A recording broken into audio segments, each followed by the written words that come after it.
Hello everyone, and welcome to your Mayor's Message for August. As mentioned in my last message, there was no Town Council meeting in August. Our next public meeting is September 8th at 1 p.m. in Council Chambers, and as always, the public is welcome to attend. On August 7th, I issued a statement of strong support for the province of Nova Scotia's decision to end the relationship with the Nova Scotia Firefighter School. This was a necessary step towards protecting the safety of our dedicated firefighters from across the province. Skylar Blackie was a selfless, conscientious, dedicated firefighter, and his tragic death from a training exercise in 2019 is no one any family should ever have to experience. I remember all too well Skylar's funeral, and the grief for his family, friends, and colleagues will never end. There were serious issues with accountability, safety, and oversight at the school. We welcome the province's commitment to a path forward, including interim training and the formation of a steering committee. This must be a long-term province-wide training model that serves all municipalities in our province. This is a chance for positive change. On August 12th, I met with Justice Minister Becky Drumm and 3 members of her staff, Town of Truro CAO and my Deputy Mayor Bill Thomas, to discuss the Nova Scotia Comprehensive Policing Review as they look towards an RCMP model and how it pertains to our Truro Police Service. Our police force is well equipped moving forward. We have a forensic identification service, a canine and traffic unit, criminal investigation division, school resource community officer, remote pilot, air service, drug program, integrated municipal major crime unit, ground search and rescue incident command, child internet exploitation investigation, criminal intelligence services, case manager for court quality assurance, drug recognition experts, and tactical containment response program. This is going to be intensive, and stay tuned. I've been in conversations with CN, and they have removed the asphalt leading across the railroad track behind the Esplanade Centre following a letter of non-compliance from Transport Canada, the regulator of railroad safety in Canada. Pedestrians who cross the tracks in this area are trespassing. It's important to note instances of trespassing can affect the serious anti-whistling status. We currently are classified as a whistle-free zone.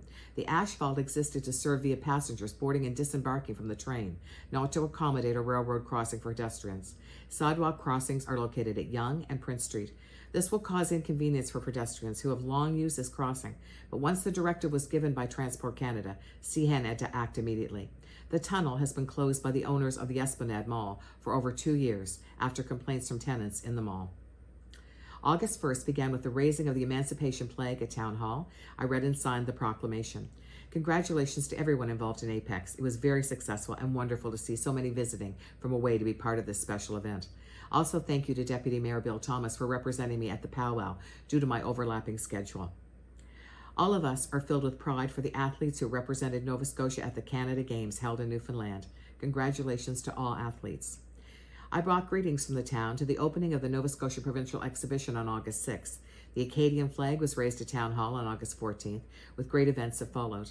Thank you to Downtown Truro Partnership for organizing a fun event, Karaoke for Care at Civic Square, with proceeds going to the Colchester Food Network, who will be celebrating their 40th anniversary on September the 10th. I attended a tour at Nova Scotia Mental Health and Addiction Services Recovery Support Center at their new location, 733 Prince Street. The center provides education, recovery, and harm reduction support, along with one-on-one support and group treatment for people struggling with substance abuse and or gambling concerns. There are now 12 support centers across our province. The center can link people to care based on their individual needs. All 3 levels of government attended this opening. I was pleased to send a mayor's message welcoming the new Truro Senior Hockey Club team for their game night programs, and delighted our much-loved Colchester Legion Stadium has reopened, which means a great deal to our community. Also pleased to send a mayor's message to the Truro Junior Bearcats and welcome them to our community for an exciting season. Truro is having historic walking tours. The Step Back in Time tour is scheduled for our 150th celebrations, bringing our town's history to life. These tours are hosted by the town of Truro and facilitated by the Colchester Historium, where you can discover history of architecture and community builders. The tour on Saturday, September 13th and Monday, September 15th are fully booked, so 2 additional days have been added for Wednesday, September 17th and Friday, September 19th at 2 p.m. with a maximum of 20 participants. This event is free, but registration is required. They start at the Civic Square in front of the Colchester East Hands Public Library and end at the Historium.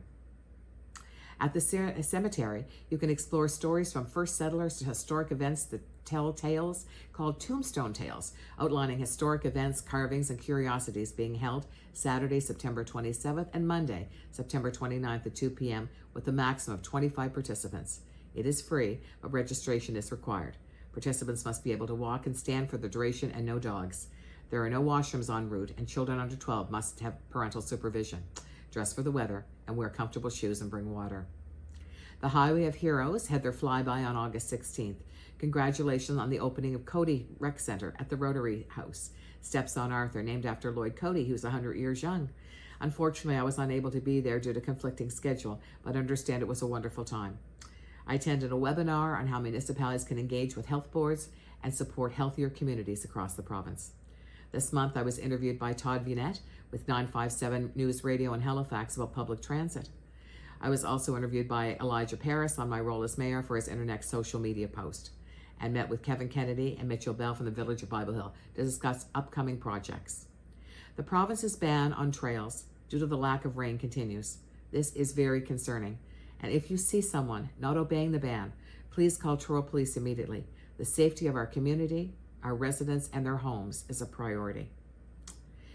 Just another reminder about the Library Gala on Saturday, October 18th, celebrating their 75th anniversary and fundraiser. Jeff Douglas will be the host, the Mad Hatter, and tickets are available at the library now for $75. The theme is Alice in Wonderland.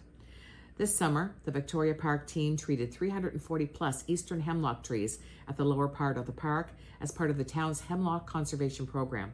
This fall, they'll continue protecting the hemlocks, the invasive hemlock woolly algid. Treatments operations are scheduled for weekdays throughout September and October, which are all weather dependent. Treatment zones will be clearly marked with signs and cording off with strict re-entry intervals to ensure public safety. If the provincial fire ban remains in place, the schedule will be updated. Victoria Park was a very busy place this summer, from parent and teacher taught lessons at the pool, afternoons and evening open swims, with over 362 swimmers daily at the pool. It was another special summer.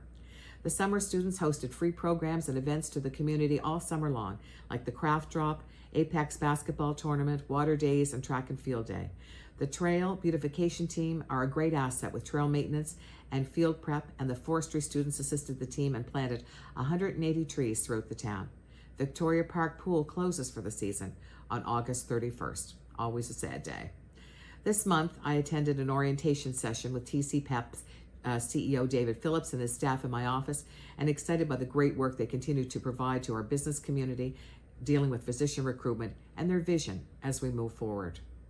I attended the Stampede funding announcement by Millbrook First Nation at the exhibition grounds. The Stampede runs from September 18th to the 21st and looks like it'll be another successful event. Downtown Truro Partnership, DTP, closed Inglis Place with pedestrian traffic only on August 22nd and 23rd. It was a bustle of activity, and from all accounts, there seems to be positive feedback. The Embrace Festival will be held at the Civic Square on Saturday, September the 20th, with greetings beginning at 9:30 a.m. until 1 p.m. Always a positive, fun event. Please join me. I had a visit at my office and council chambers with children from Big Brothers Big Sisters, their staff members, and Truro Police. It was the first time the children were at Town Hall, and it was very special, and we all enjoyed seeing them here. The town will be hosting a free pancake breakfast in conjunction with our 150th anniversary celebrations. It'll be held at the Legion in October. I'll have further details in my next mayor's message. I look forward to connecting with you in September and wish everyone a very happy Labor Day. As always, please continue to be kind to each other and to our town. Thank you.